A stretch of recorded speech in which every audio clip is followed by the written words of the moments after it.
Abdourahmane Égypte du Soudan. oui. mu dugal la nga jëli ko. Égypte du équipe yooyu de. Égypte bu la dugalee balaa ngaa égaliser di nga daw ba wax lu leer. parce que Sénégal aussi tàmm na te la encaissé. waaw moom ci ginnaaw score bi. après nga daw ci ginnaaw score bi. oui du ay Soudan yooyu de. mooy équipe la yi nga xamante ne dañoo am lu ñuy wax ci football discipline tactique mooy li may wax souvent ci Idrissa Gana Gueye te équipe bu la ëpp discipline tactique ça sera difficile pour nga contourner ko.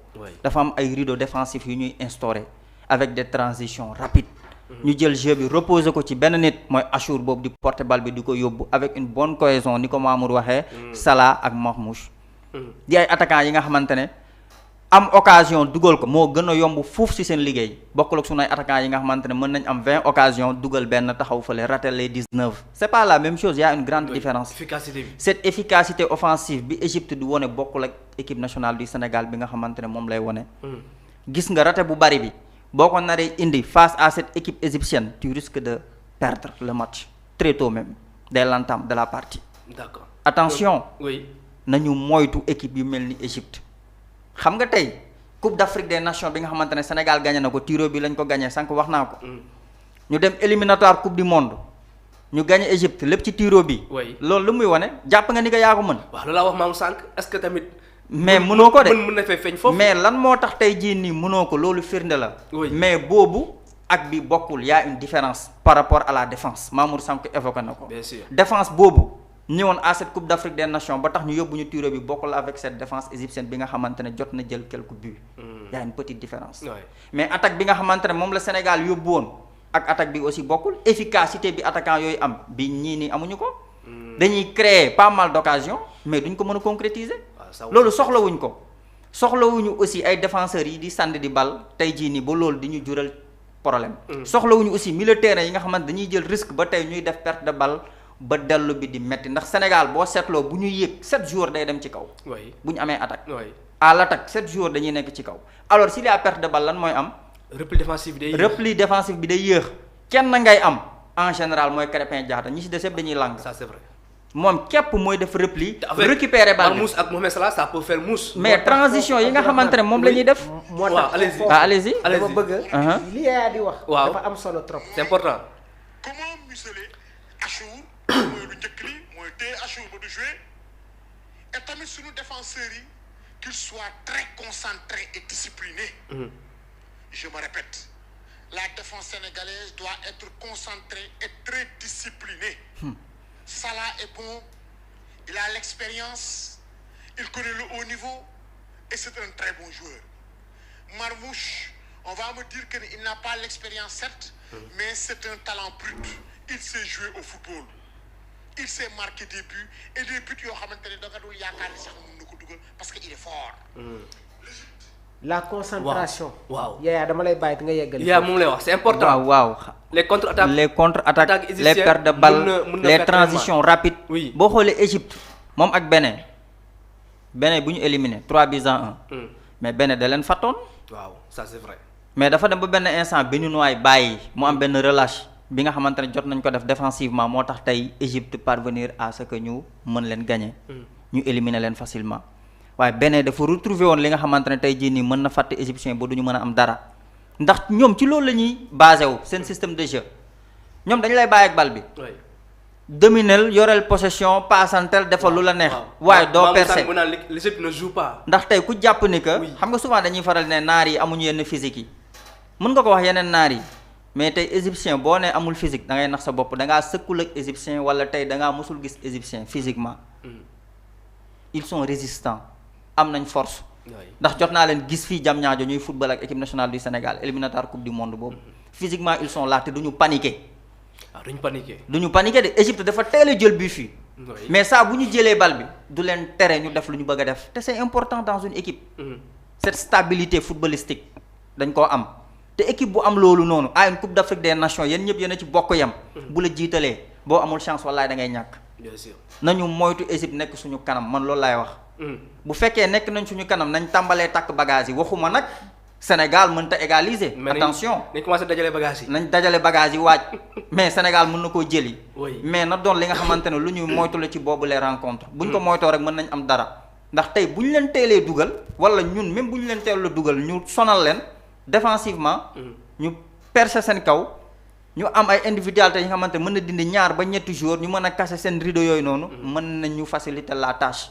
même première mi-temps bu ñu amul but deuxième période mën nañu dugal bu ñu amee bi peut-être Égypte dina mën a génn dina bëgg a découvrir ndax day bëgg a égaliser c'est une demi-finale. duñ fi nekk di xaar di seetaan. mais nañ moytu corner yi. nañ moytu coupé arrêté yi. nañ moytu borongu yi nañ moytu perte de balle yi. nañ moytu aussi faute yu bari yi. Très bien Yaya alors Mamour yaa lu mu wax c'est important yaa ngi koy évoqué léegi avec Mbaye Sène aussi moom mooy contre-attaque yi ak aussi perte de balle yi repli défensif yi. défensivement Sénégal war na proposer lu solide pour mën a génn ci biir match Mamour. dama koy wax fii tey. oui. si nos défenseurs ne sont pas concentrés. je parle pas à 100%. mais si la défense de l'équipe nationale du Sénégal n'est pas concentrée. à 200%, dinañu am lu leen metti ci match bii nii. C'est un match qui demande énormément de sérieux et de concentration parce que Pape Thiaw actuellement dafa am ñaari défi double. Premier bi mooy comment briser le compact, le bloc égyptien. beneen mbir bi tamit mooy comment isoler Mohamed Salah ak ki nga xamante ne moom mooy Omar Marmoush. moo tax ma ne la maa ngi dégg gars yi di proposer ay milliers de terrain. waaw. mais ce qu'il faut savoir mooy en termes de discipline tactique si milieu de terrain équipe nationale du Sénégal amul kenn koo xamante ne moo ko ëppale Idrissa Gana Gueye. ci milieu de terrain bi actuellement. je vais être dans une analyse objective. peut-être nag ñu bëri duñ si d'accord ak man mais en termes de discipline tactique si milieu de terrain bi gisuma ku ko ëppale Idrissa Gana Gueye léegi nag dans ce genre de situation là. Le sélectionneur de l'équipe nationale du Sénégal, Pape Bouna Thiaw, doit avoir une communication spécifique parce que rôle sentinelle bi dafay nekk tamit un atout très important ci bile rencontre. Donc Idrissa Gana Gueye, je pense que mission am ci match bii nii sera uniquement de rester en couverture lorsque les latéraux sénégalais dañuy dem. te man sax ñoom ñaar ñëpp waruñu demee noonu parce que. L'équipe égyptienne bis bu ñu tolloowee ak yow nekkoo en supériorité numérique si seen phase offensive ils peuvent te faire très mal. attends boo déggee bu baax il paraît que moom lu mën a comprendre mooy que Idrissa Gana Gueye waru sori trop défenseurs yi. xam nga fii laa la wax. oui fii laa leen jox exemple ne leen Chelsea bi muy football ak Paris Saint-Germain li mu njëkk a gagné mooy la bataille du milieu de terrain. parce que ñun ñëpp xam nañ ne que le Paris Saint-Germain seen construction c'est au niveau de l'entrée de jeu laataa ñuy projeté wu sur l'aspect offensif. match boobu le Moses Caicedo Enzo Maresca daf ko ne sa waay mën nga football mën nga projeté wu waaye match bi lii laa lay doyee bul génn ci périmètre bii nii. c'est ce même communication boobu noonu moom la Pape Bouna Thiaw war a amal ak Idrissa Gana Gueye qu'il ne doit pas quitter son poste de sentinelle waaye tamit. di xool exactement suñu latéraux yi nan la ñuy demee.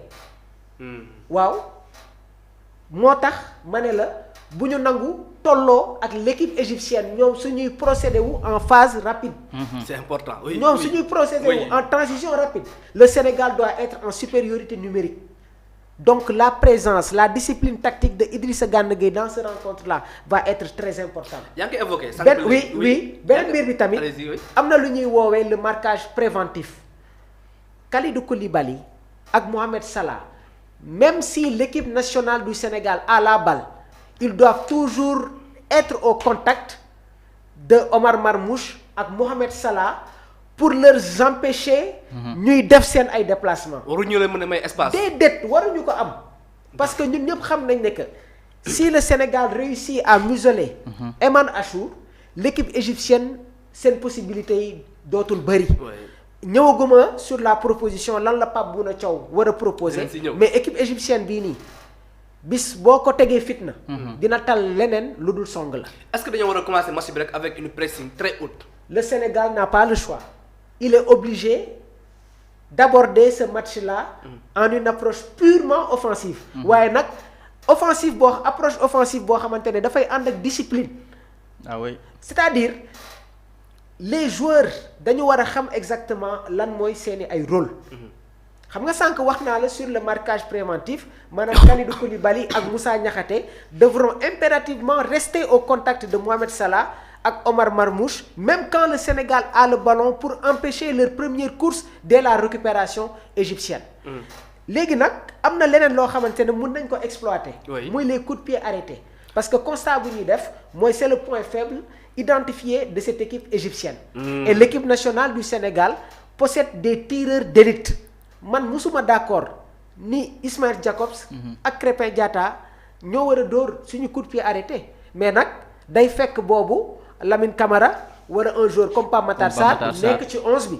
mais ñooñu suñ si nekkulee on n'a pas le choix. Krépin Diatta ak Ismaël Jacobs ñoom ñooy dóor les CPA te Krépin nag quoi qu'on puisse dire am na ay coup de pied arrêté yoo xamante ne def na ko. beneen mbir bi tamit mooy équipe égyptienne bi dañuy chercher les fautes aux abords de la surface pour mën a maximiser seen yenn occasions yi. Sénégal tamit war nañu retrouver wu dans cette même situation là. mais gis nga dans l'analyse